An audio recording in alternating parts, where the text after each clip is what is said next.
Nicola Sarrizzu, la Sardegna a tavola da nord a sud, un percorso fantastico, appunto un percorso sensoriale che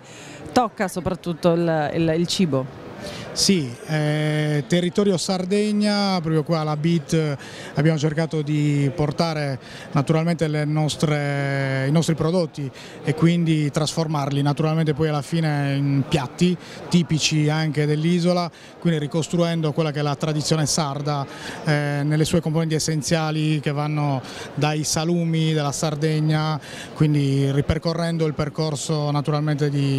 della Gallura, del Nuorese, del Campidano, del Medio Campidano, quindi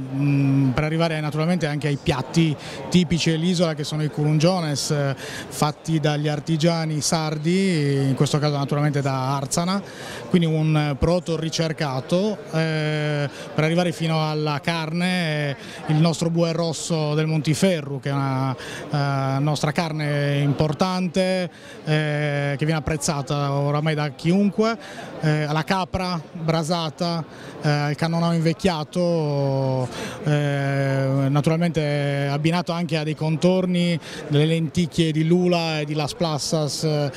quindi il piccolo territorio ma grande nella costruzione e nella qualità del prodotto, che veramente diventa importante da presentare qua alla BIT 2012. Nicola, parlando sempre di vini, di vitigni della Sardegna, insomma abbiamo una vasta scelta, il vino di Sardegna tra l'altro è tutto ottimo e facilmente anche abbinabile con diverse pietanze. Sì, assolutamente i nostri vini sono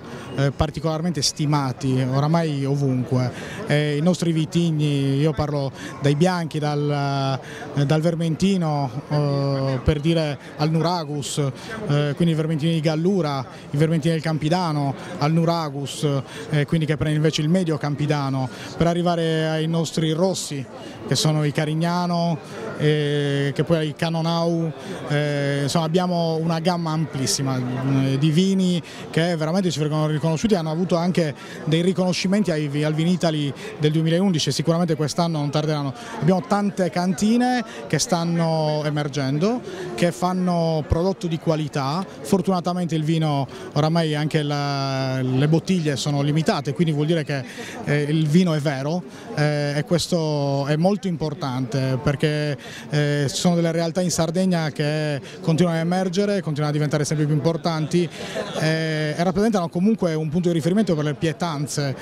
Anche grazie ai piccoli produttori che si associano e mettono in piedi delle etichette che poi man mano col tempo diventano importanti. Credo che la forza della Sardegna in questo momento siano i piccoli produttori. Oggi reperire il prodotto di qualità non è facile. Avere dei punti di riferimenti nei vari territori significa che anche per noi che facciamo ristorazione, che trasformiamo un prodotto importante di qualità in piatto che poi serviamo alle tavole dei nostri sardi, per noi è un punto importante. Quindi si parte dal prodotto di qualità che non ha bisogno di tanta trasformazione.